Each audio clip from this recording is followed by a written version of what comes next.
On va discuter un petit peu rapidement avec Philippe de ton actualité et de ta vision un petit peu de ce qui se fait aujourd'hui. Première question, ça fait aussi partie du boulot d'entraîneur d'intervenir sur des cliniques comme ça. C'est un petit peu différent de ce que tu peux, de ce que peut vivre un coach au quotidien. Je pense qu'avant tout, c'est une nécessité de le faire parce que c'est un retour vers on dira la base. Mais on vient aussi, nous, de la base, entraîneurs professionnels. Donc, on a bien évidemment des expériences et c'est important de la retranscrire aux autres. Alors après, les gens prennent ou prennent pas, ça c'est chacun sa philosophie, mais à minima, c'est important pour nous de venir et de l'expliquer. Et après, les gens font ce qu'ils veulent avec ce qu'on leur apporte. Mais je pense que ça fait partie des obligations d'un entraîneur professionnel que d'être présent quand il y a une demande qui est faite, comme ça a été le cas.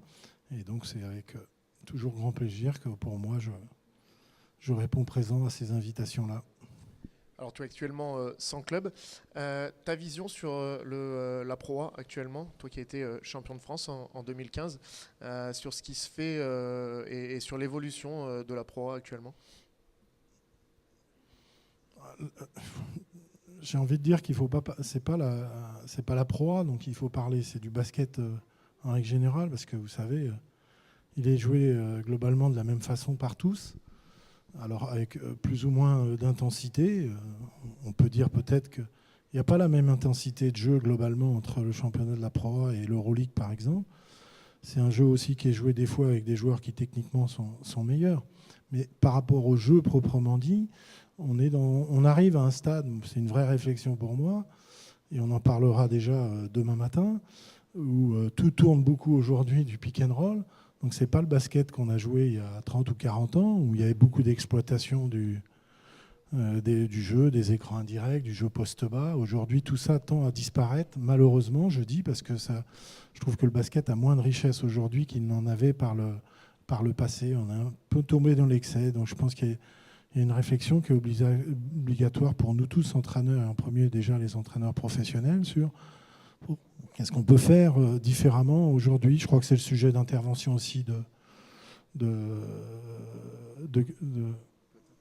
quelqu'un demain, les évolutions du jeu. Je crois qu'on est dans une période où il va falloir quand même réfléchir à proposer quand même un petit peu autre chose que ce qui est proposé, parce que là, honnêtement, au bout d'un moment, on a le sentiment de voir un peu toujours la même chose, même si des fois c'est joué par des joueurs bien évidemment plus forts dans certaines équipes que d'autres. Allez, on a reçu les questions donc des personnes présentes ici, les entraîneurs qui réagissent en direct avec l'application Klaxoon. Et donc c'est 3 questions qui ressortent un petit peu à la suite de ton intervention. La première, est-ce que pour toi, l'humour est important pour l'entraîneur et pour l'entraînement? Et si oui ou non, pourquoi? Je ne suis pas forcément quelqu'un de très rigolo, mais au premier aspect. Deuxième contact, c'est plus agréable. Mais bon, je me suis permis par moment de plaisanter avec les joueurs. Je crois que c'est un coach, c'est une main de velours dans un gant de fer.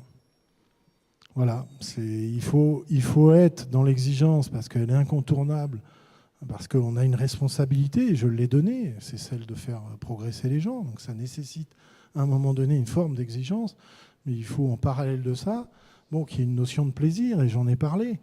À un moment donné, on fait ça aussi par plaisir, il faut qu'il y ait du plaisir, il faut qu'il y ait de la reconnaissance. Et voilà, l'humour peut l'apporter, donc moi non, je ne suis pas contre. C'est des choses que tu peux faire dans le cadre aussi, alors là c'est un cadre un petit peu particulier, mais que tu es amené aussi à faire à l'entraînement avec des joueurs professionnels? Mais je plaisante avec eux, avant, pendant, mais dans la mesure où on peut plaisanter à partir du moment que les 3 critères d'un bon entraînement sont respectés. C'est l'intensité, c'est la concentration et c'est l'efficacité. Si vous avez ces 3 critères-là, alors autant le faire en ayant le sourire aux lèvres. Ça marche, merci. Deuxième question qui est revenue un petit peu dans les votes. La citation « voir pour mieux jouer ». Est-ce que pour toi c'est la priorité des priorités? je pense avoir passé suffisamment de temps à vous expliquer et vous avoir donné les moyens de voir justement. Mais ça, vous pouvez le transposer à tous les sports. À partir du moment où vous faites un sport collectif, ça veut dire qu'il y a une relation à l'autre, éventuellement à l'adversaire, bien évidemment. Donc il y a une notion de voir. Mais après, ce qui est important, c'est de le traduire dans des fondamentaux précis pour que justement on donne les moyens à des jeunes joueurs de voir.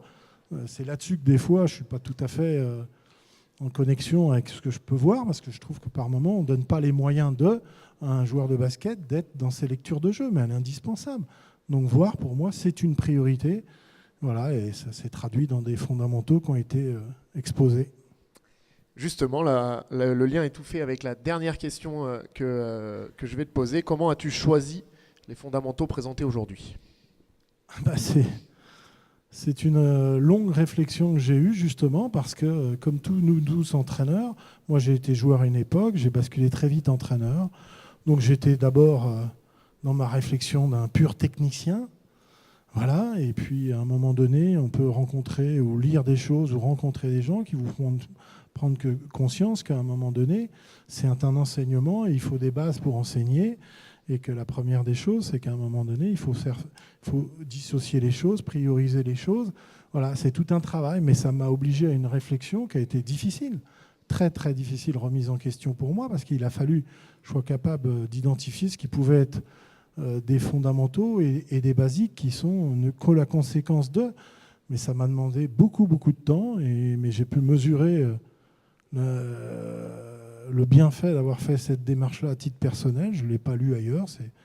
Voilà, et je suis très content d'avoir fait cette démarche parce que je pense qu'aujourd'hui, exposé tel qu'est, c'est un peu moins compliqué pour les joueurs d'aborder tous les aspects du jeu dans un deuxième temps. Merci beaucoup, Philippe Hervé, pour ta présence aujourd'hui et puis ce partage d'expérience et puis cette intervention sur ce thème-là. On te retrouvera demain sur une autre intervention sur le pick and roll. Donc merci pour cet après-midi. Merci à vous.